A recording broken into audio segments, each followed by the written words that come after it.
It's a great pleasure to be here today. I'm honored to be this year's lecturer of the Royal African Societies, and I congratulate all of you for the success of this institution that has continued to provide a platform for the discussion and debate on Africa, I'm told, for well over 118 years. Dear friends, in 10 days, I will be 80 years old.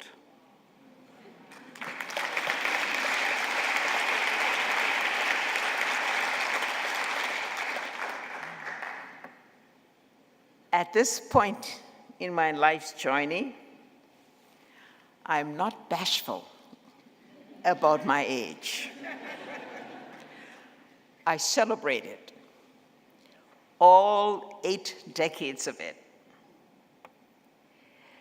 The successes and the failures, the hopes and the despairs, the tender moments of unexpected kindness. My friends and family urge me to slow down in all of my activities, pointing out that I have done it all, have paid the price, have earned the stripes. But I still wake up every morning reflecting on the past, hoping that I will discover something new, realize a truth that was not obvious to me before, see a problem from a fresh perspective, change my mind about things, deepen my hope. I know it's a cliche to say, but I fundamentally believe that you're never too old to learn, and you're never too old to keep going. That's why we're all in this room today, expecting to profit from an exchange of information and ideas, a flexibility of thought which allows us to view new challenges as we explore them, as we talk together, as we exchange views this evening. I was invited to give this lecture by Dr. Westcott in April of this year on the tail of my remarks at the 2018 Mo Ibrahim Forum in Kigali about the unstoppable march of democracy in Africa. It was a moment of celebration for me and for the people of Liberia. 3 months earlier, Liberia saw the first transfer of presidential power from one elected leader to another in 75 years. Just 15 years prior, Liberia was considered a pariah state. Decades of ruinous civil and regional wars had decimated our democratic institutions, state infrastructure, and left a generation of young people without the constancy that learning provides. Liberians secured a hard-fought but fragile peace. In 2005, we voted for hope, stability, prosperity for our nation. We voted with hope that Liberia would change, attitudes would be reformed, peace would prevail, and long-sought prosperity would be within our reach. Flying out of Kigali, I imagined that preparing for the Royal African Society lecture would be an easy assignment. I expected that my perspective would hold and that my words from April could be modified with just a few tweaks, an editorial vernacular that I have since learned. My Kigali statement resonated and brought excitement throughout the world. Women saw the progress and renewed commitment to push forward toward their opportunities. Women and girls dreamed of a future in which barriers and obstacles no longer would hold them back for the realization of their dreams. Women in the informal sector of rural areas rejoiced in the recall of their achievements in gaining participation and a voice in a decision that affects their lives. But democracy needs consistency in effort. It has to be defended every day, every way. Thus, we witness a missed opportunity in Zimbabwe's first election, post-Mugabe, where I co-led the US Observer mission, and we note the restrictive political climates in Uganda and Cameroon that could lead to violence and the disenfranchisement of their youthful populations. These realities contrast the emergence of Muhammad Ali as Ethiopia's 15th prime minister and the pace of dramatic change that he has ignited. Some say it's like watching a different country. And with sadness, we endured the unexpected passing of our dear friend and icon, Kofi Annan, and the aspirations he held for all of us in the midst of an increasingly polarized and uncertain world. As I stand before you today, I feel the urgency that I did not in April, a sense that incremental change in Africa is not enough. The demand of the young rings loud and clear. We must strive for transformational change, the type that can be unleashed when the politically marginalized have a seat at the table. There is no doubt that the missing link, women and youth, are the catalytic forces for transformation. Thus, I will deal specifically with the political participation of women, particularly in Africa, where we are, what we need to do differently so we can do better.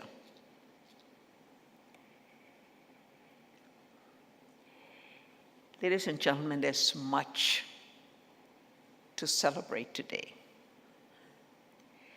Sub-Saharan Africa has seen some of the most dramatic breakthroughs in women's political representation in national legislative bodies and beyond.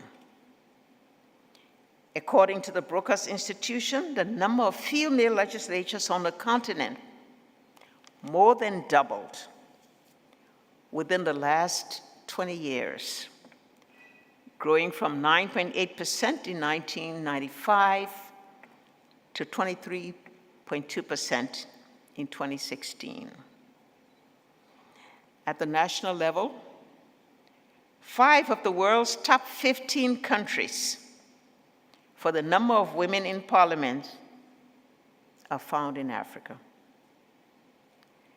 Rwanda stands out with the highest ratio at 61%, followed by South Africa, 43.2%, Senegal, 41.8%, Namibia, 41.3%, Mozambique, 39.6%.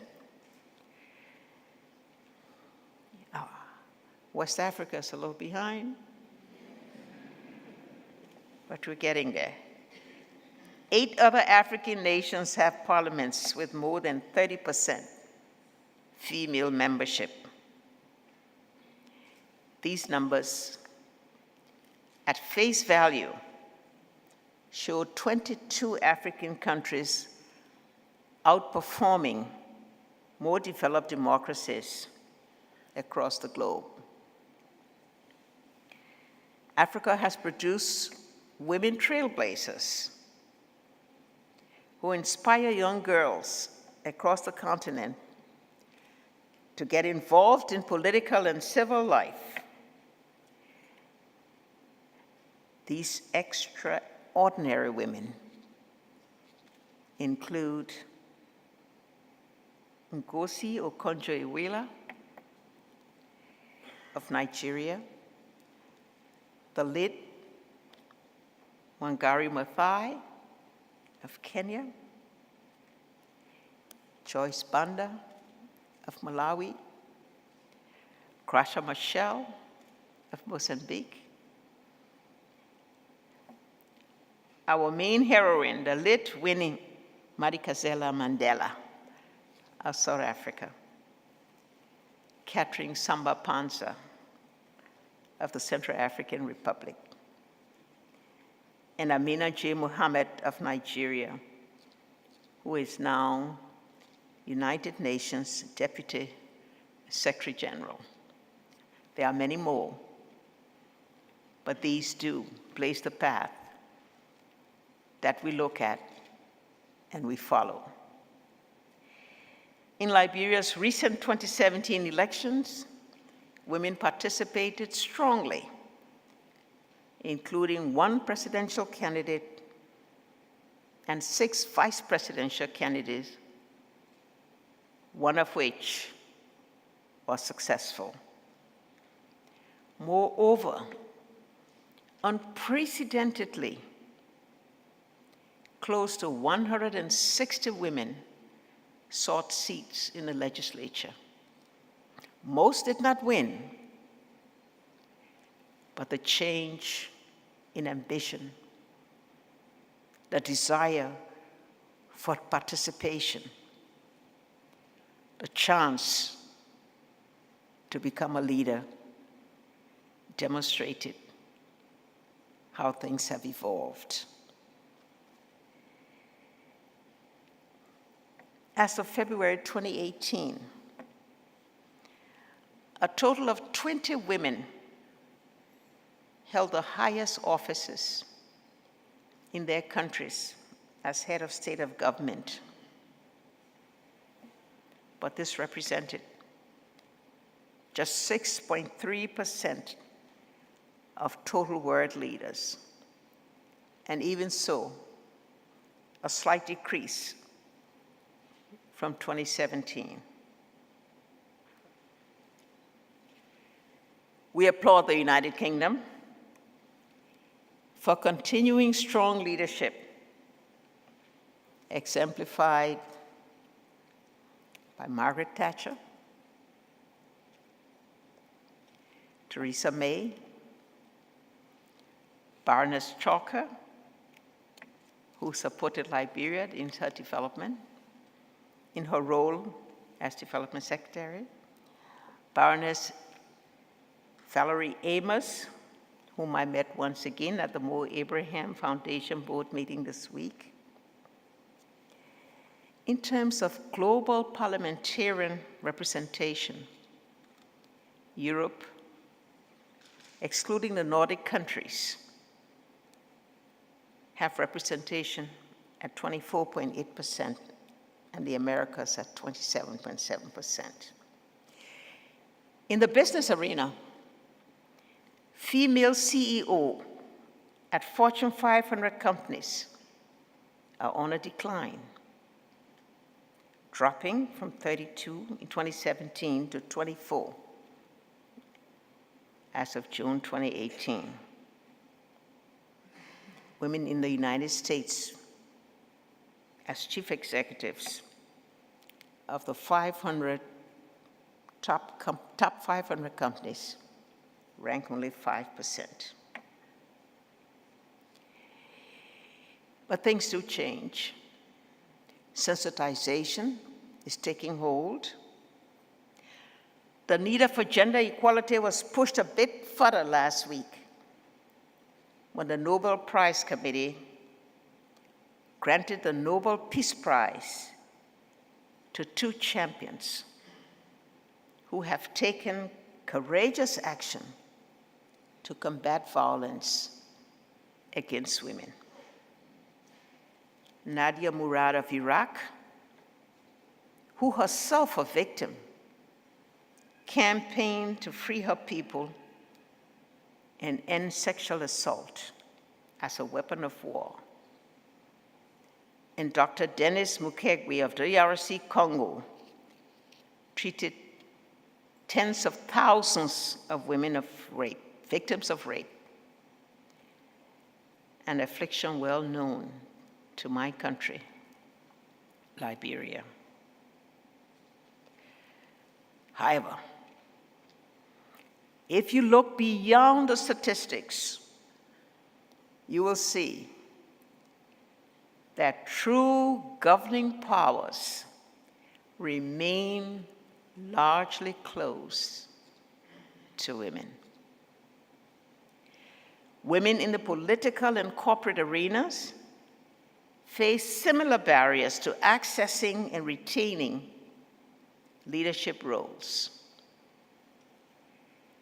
The truth is that women lack access to the historic and well-established networks and pathways that continue to support entrenched patriarchal systems within the party structure and the inner sanctums of boardrooms.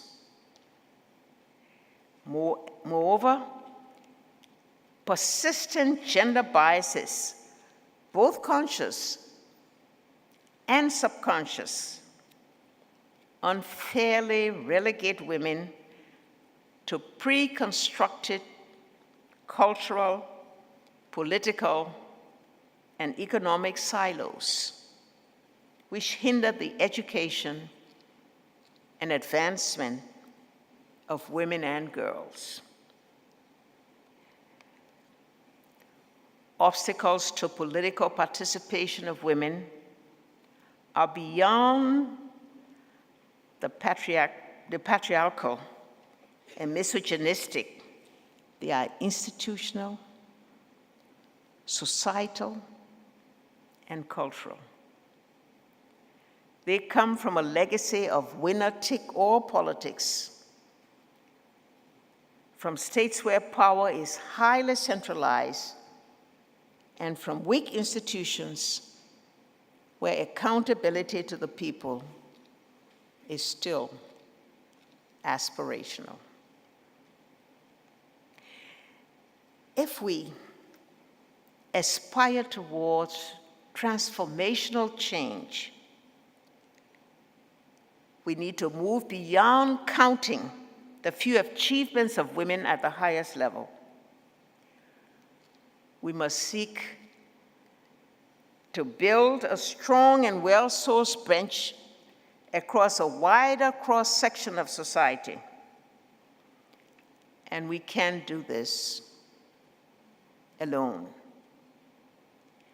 Despite the successes and powers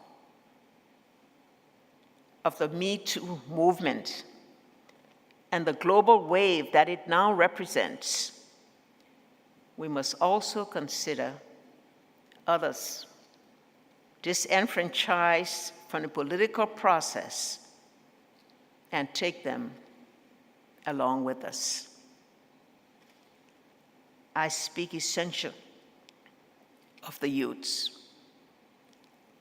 the young women, the young girls, the young men. I do not believe that we can bear the cost of failing another generation of young people, not when 1 in 5 people on earth will be Africans by the year 2030. And of those, 65% will be youths. We must seek out the force multipliers, capture the political energy of the youth, connected through their virtual communities in social media. Why can't we promote the Not Too Young to Run campaign and have it integrated into our own goals?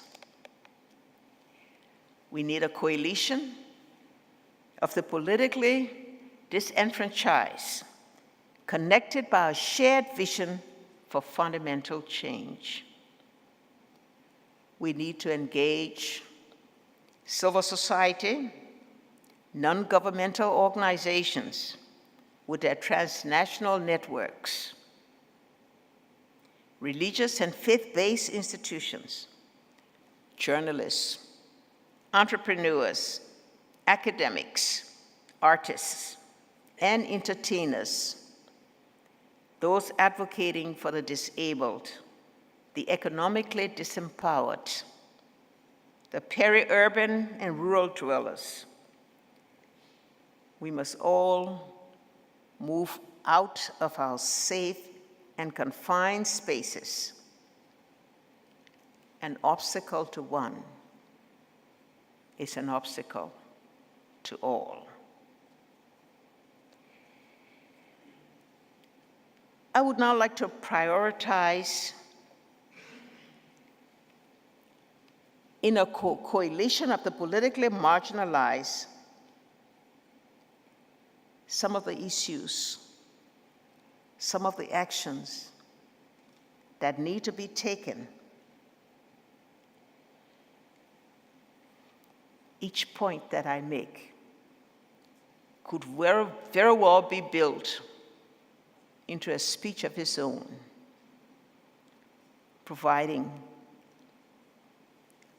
all that it embodies in the recommendation.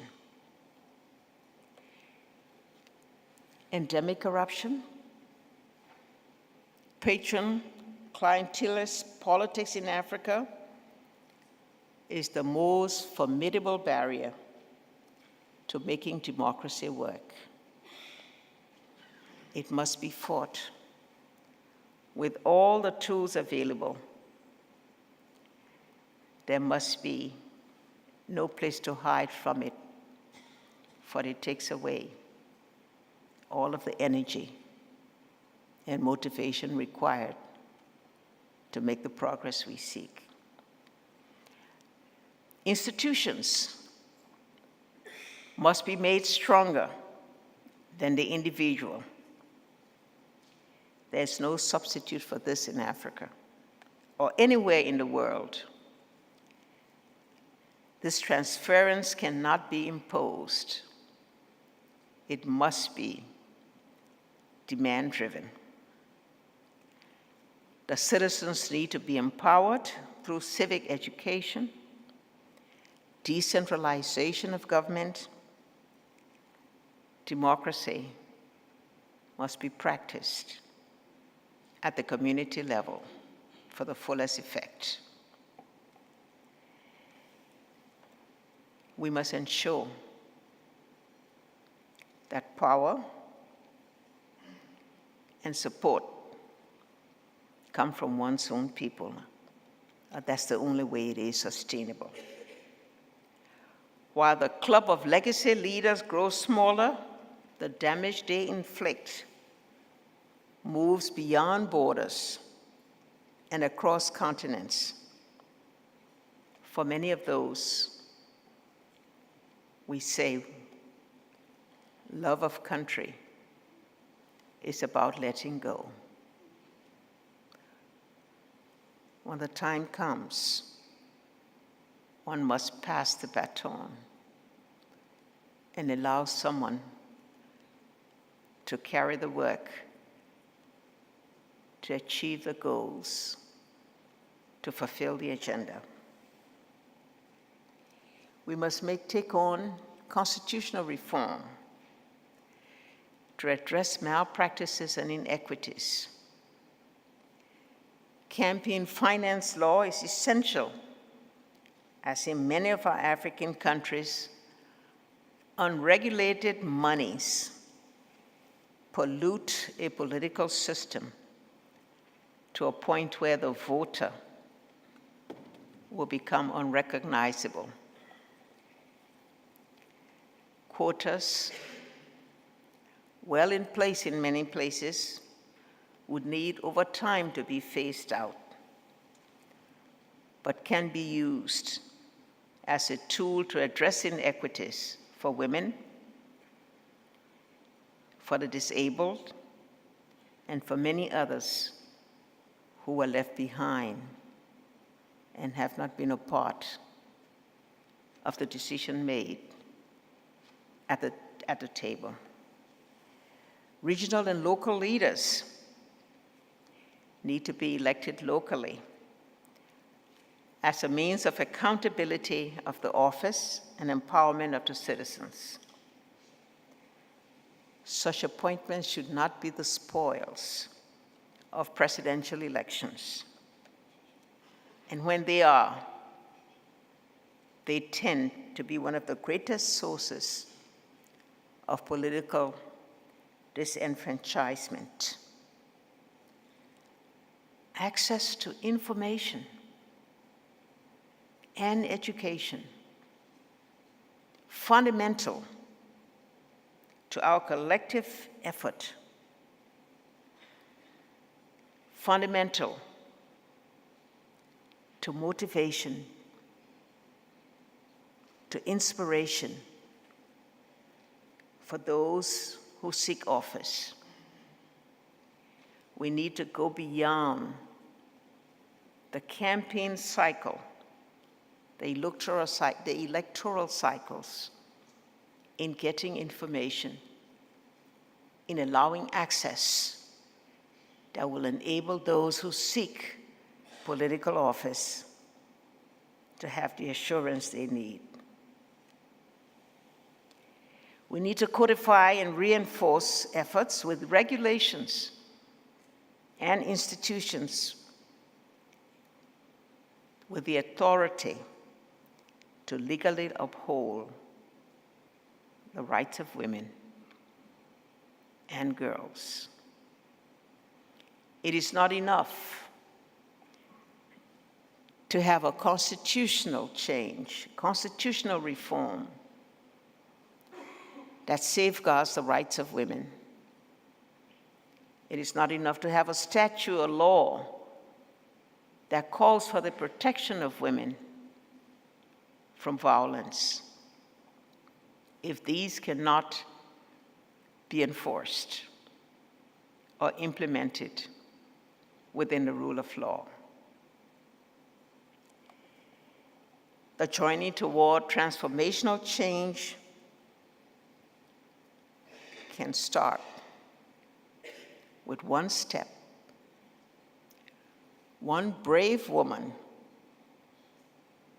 one qualified youth who steps up and claims and takes leadership. We have so many examples of that today. You find them here You find them in other countries. You certainly find them all over Africa. As young entrepreneurs, young technicians, young leaders, young artists, all demanding generational change now. It is up to us in society to be able to provide the means, the encouragement, the support that enables them to take the leadership and to ensure that the ideals of society are met, that everyone has a place at the table and no one is left behind. These may seem idealistic. These may seem unachievable. But if we look into our society today and see the differences that are being made by the women who have taken those necessary first steps, or the young people who have claimed the right to be what they are, the right to seek their own goals, we know that the process of transformation is starting. If I return to my own country, Liberia, I would say one successful transition is not enough. And transformation cannot be achieved by dictates of the leaders alone. It requires attitudinal change, the collective commitments and actions of civil society, media, religious institutions, and business entities.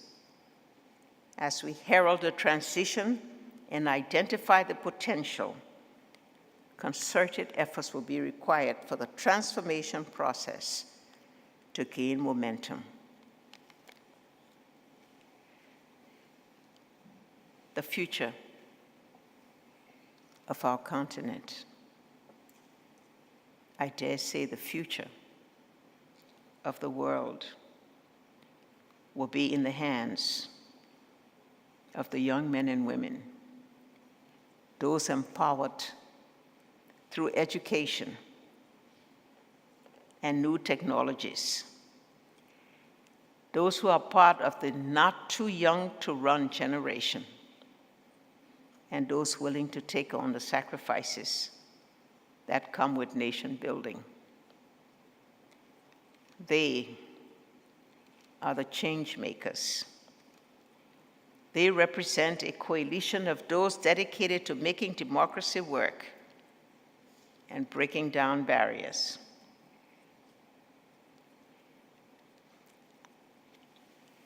I am optimistic. I believe in the unstoppable march of democracy across Africa and across the world, despite some of the decline that we see, some of the retreat that we see from those nations who have been the emblem of carrying democracy. We celebrate in Africa the statistical evidence reported by Eurobarometer that 7 out of 10 Africans still believe that democracy is superior to all other forms of government. It is our duty, each of us, as leaders, as activists, as supporters, to be able to give the motivation, to set the example, to be able to reach out and give encouragement to those who seek political office, particularly women, who have long been left behind. Today, their aspirations will be fulfilled because of their effort, because they have over time paid the price for equity and equal opportunity. Thank you for listening to me. Thank you for that. I had a comment on, I want to know your reaction on the the population of Africa that is going to become more and more youth, and we're going to have a lack of representation of this population. What do you think about changing the age for voting for a majority of these countries? Okay, I'll repeat that for you. We'll take a couple at a time. Yes, thank you very much. The lady in orange. Speak into the microphone clearly and loudly, please. Hello, good evening, Madam President. My name is Kellyanne Fonderson, and I'm here on behalf of ACP Young Professionals Network. Thank you so much for being here tonight. My question is, how do we better enforce and implement the protection of women against sexual violence? We know that there are laws already there, but how can we implement this so that it becomes a reality and not just something written down on paper? Thank you very much. Thank you. One more, that side. Okay, this gentleman here, his hand was up with the red badge. Yeah, the red lanyard. Mm-hmm. Thank you very much. My name is Xiao Wang. I'm from China. I'm the PhD student at the Imperial College London. My question is very simple. When was the first time you decided to become the president in the future to serve for the people in your country? Thank you very much. Okay, we'll take those in order. So the young lady said, given that Africa is getting younger and younger, how do you agree with lowering the voting age and to get better political representation? All right, Sanab, you know, I always say after a formal speech, the Q&A is always the best part. Yeah, well, I don't know, your lecture was That's always riveting. the fun part. Yeah. All right, so lowering the voting age. I believe that it should be lowered, but you've got to ensure that those who are going to vote and in effect put the fate of their country in their hands must have a certain amount of knowledge. And so I do believe that we say you become a grown person at 16. I think lowering it below 16 would not be the right thing to do. Well, most countries have it at 18, don't they? Although there was a move by the Remainers here during the Brexit debate to bring it to 16 to bolster the ranks of the Remain vote. But yes, so you think 18 is about right? Okay, good. And I know you referred about the not too young to run campaigns that we've had in countries like Nigeria, where the age where you could actually stand for parliament, there's been, you know, a lowering of that age, and certainly in Nigeria, they passed that law. We then had the question about how can you better ensure that there is a stronger protection for women and girls against sexual violence? I think one has to have women and men. Women can't do it alone because the men are the perpetrators in many cases. But we have to conscientize the society about the effects that this would have on women, about what it means, not just the damage caused to the woman by sexual violence, but the damage caused to society, the contribution that is made by women. And so it's something that there are laws. Today, there are protocols of different institutions, international institutions, that speak to that. But again, like I say, the enforcement is the essential element. And to get that enforcement, we have to keep the advocacy, the sensitization, the conscientizing. We have to keep talking about it. And today, women are no longer a threat. You know, women have always wanted not to talk about violence. not to subject themselves to what may be the shame of having been a victim of this violence, but more and more, women are showing the courage to speak out so that society knows and understands the damage that this caused. But we must all be in this fight, women, men, young and old.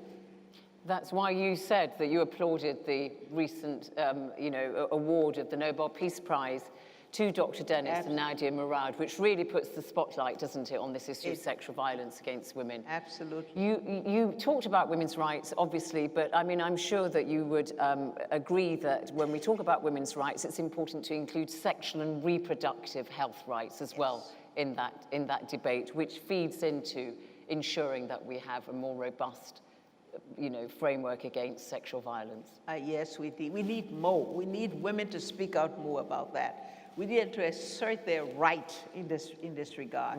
And for the men who, most men would likely agree with that, but they too are silent. And so we need to have men that are also willing to speak out and to assert a woman's right to that.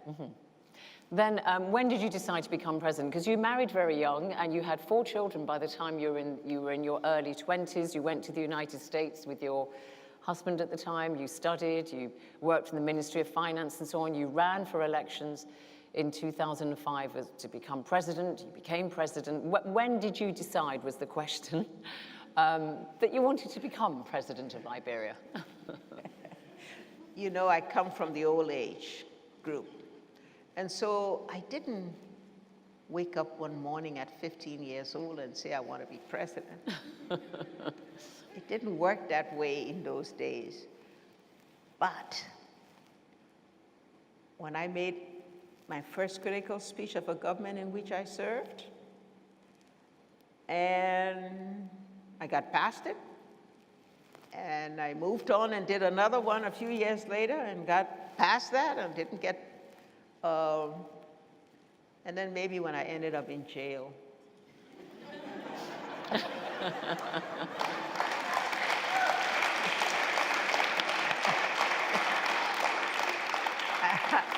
A lot of time to contemplate. I think that was the tipping point. Fair enough. Could I see more hands, please? Oh, lots of hands. So I'm not going to be able to get through all of you. Maybe let's take a couple at the back, if you wouldn't mind running up the stairs. And yes, the gentleman there in the suit. Very brief comments, please, so we can get as much reaction as possible. There can be comments, yes. Yes, good evening, Madam President. My name is Marshall. I'm originally from the Ivory Coast. I'm going to take you to the Brexit that is going on here in London, in very Britain. briefly. How do you see the relationship between Africa and Great Britain after the Brexit? Thank you. Okay, great. Thank you. One at the back. Microphone, just give it, yep. My name is Francis Blaine. I am currently the High Commissioner for the Gambia to the United Kingdom. I was formerly ECOWAS representative in Liberia and UNDP resident representative in Liberia as well. Following the exemplary and formidable leadership you have provided in Liberia during the past 12 years, do you see another woman becoming president in Liberia in the foreseeable future? Okay, thank you. Let's take one from this side. Yeah, a lady maybe? A lady? Yeah, waving hello to you. Yes. Thank you, Madam President. So who you are, to say, just introduce yourself We quickly. have something in common. I come from Liberia, and my question is about Liberia. I share your passion to change for women's empowerment in Africa and in Liberia in particular.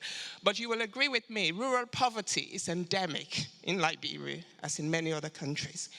During your presidency, what were the main challenges that you faced, and what do you think were your main achievements to improve women's situation in Liberia, particularly rural women? Okay, very, very long there, but okay. We probably don't have huge amounts of time to go through the whole list, but let's just very quickly, how do you see relations between Britain and Africa post-Brexit? Enhanced? Yes, I do believe that the relationship will be just about the same. I think it'll be on a bilateral basis. UK policies will be made on the basis of their interests and relationship and partnership with individual countries. I think they've been giving more support to multilateral institutions, and that broadens the support that they would give, not necessarily directly, but through these institutions. And so I think Brexit is a passing phase. It will not disturb the relationship. All right.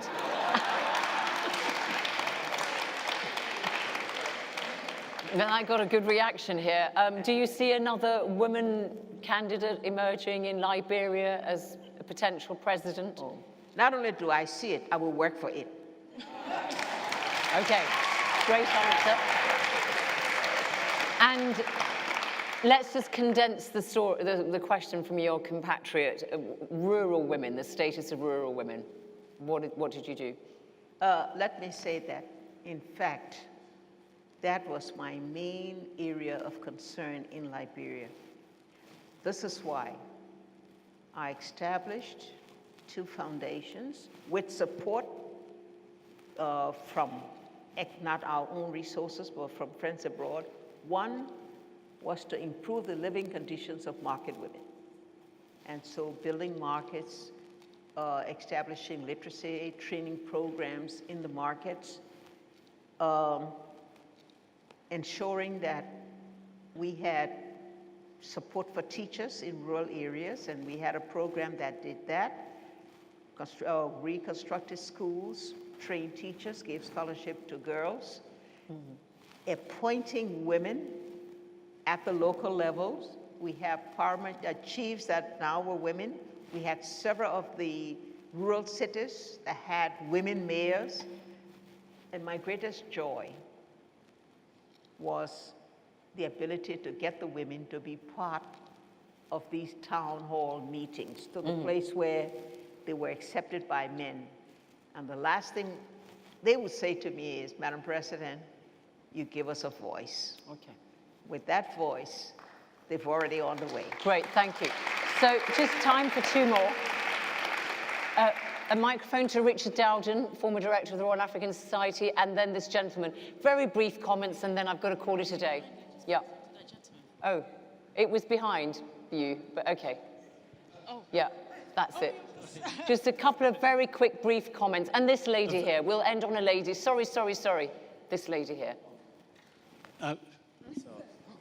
When we met again, Richard Dowden, formerly of this parish, when we met in Monrovia at the worst of times when Charles Taylor was doing the most appalling things, I remember our conversation. I just wondered afterwards, when you became president, the only criticism I've heard from several people is why you felt it necessary to appoint family members to your cabinet. Would you like to reflect on this? Okay, right. We'll take that one. And the final question. Oh, I don't know if it's a question or not. You must, no, it can be a comment. You must stop me because I end up giving a speech and I don't. Oh, no, no time for that. Right. I want to say thank you very much, Madam. You have shown and have done so much in emphasizing how important it is for young people to be involved, to get involved in politics. And it's not just in Africa that we have that problem, it's many parts of the world, and especially right here in the UK. I am shouting out and trying to encourage our young people to play Politics Affects You All, to play a part in the political process of this country, most especially at this time. I am Joyce Reid. I'm a political representative in Croydon Central and the chair for the constituency of Croydon Labour Party. Thank you. Okay. Thank you. All right. And most of you might have heard me spoke on recently on BBC in terms of education. But may I just say, may the work, I know you have retired, but thank you for the vision that you have in terms of helping women around the world to do much more and to be involved. Thank you. And I like that strong vision. So women, wherever you are, may you stand up and rise to the calling. Thank you. The microphone to the young man, and then that's it. Oh, to him, yeah. I feel bad because, yeah, briefly. Yes, good evening, Madam President. My name is Wahiga Mwaura from the BBC here, but I'm originally from Nairobi, Kenya. My question briefly, and it's linked to what he asked, briefly, is If you were to go back to the start of your first term, what would you do differently in terms of women empowerment and the war on corruption? If you were to take an honest look at your term, what would you do differently? All right, so just those two, you know, the war on corruption, which you put a lot of emphasis on, and the question about family members briefly, and then we'll call it a day. Yeah, Madam President. All right. The first one was the war of corruption. One was about appointing family members, and then the war on corruption. Yeah. I needed certain positions with a certain strategic knowledge to get places, and that was just one son. The other son I didn't appoint. He was appointed by the government before in the central bank. Maybe you say I should have fired him. I didn't think I needed to fire him when he was a good performer. And so I make no apologies for that. I needed certain things done, and they got it done. To me, getting the result I wanted was more important than the noise of why did you put your person there. 2 out of hundreds of people I appointed. If that made a big difference to people, fine. But we did it. We achieved what we wanted to achieve. End of story. All right, and then the final question was final question was just the war on corruption, and would you have done anything differently? I tell you, as I look back, I don't know. It is so deep in Liberia. It comes from the deprivation of decades of people living by their wits, living any way they could, any kind of extortion, any kind of thing. It's deep, it's systemic, and there are 3 aspects to it. One is prevention. We did what we could do.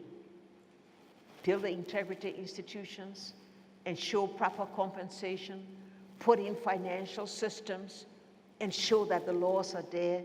Prevention, if one continues with what we've done, that to me is the more sustainable way to end corruption. Punishment, I think that's where people have problems. Punishment, who's going to punish somebody when those who are holding the punishment levers are themselves corrupt? Well, as the proud recipient... We tried a couple of it. As the proud recipient of the Mo Ibrahim Prize for Good Governance, and believe me, they do their due diligence. I shouldn't say this, right? They looked at that, and obviously they applauded your efforts. But the foundation for addressing it, if there's continuity in action and policies that have already been put in place, it will be resolved.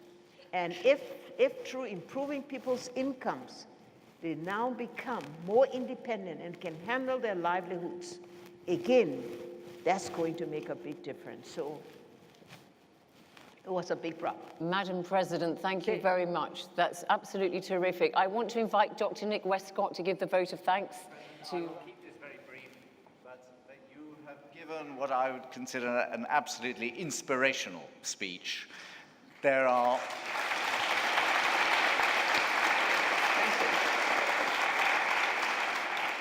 I am very pleased to see more than 50% women in the audience here tonight. And I know each of them will go away moved by your words, I think, to take action. I think most of them hope they don't end up in jail.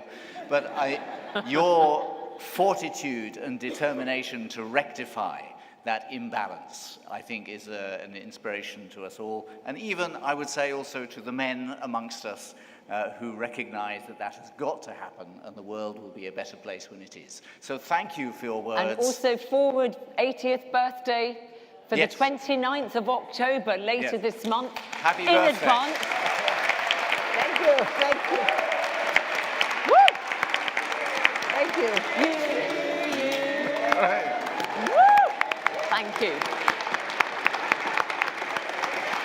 When she's ready to be president, I'll work for her. Yes, and thank you all very much indeed for being with us with the Royal African Society's annual lecture 2018. Thank you very much. See you at our next event. Thank you. Bye. Thank you. Thank you.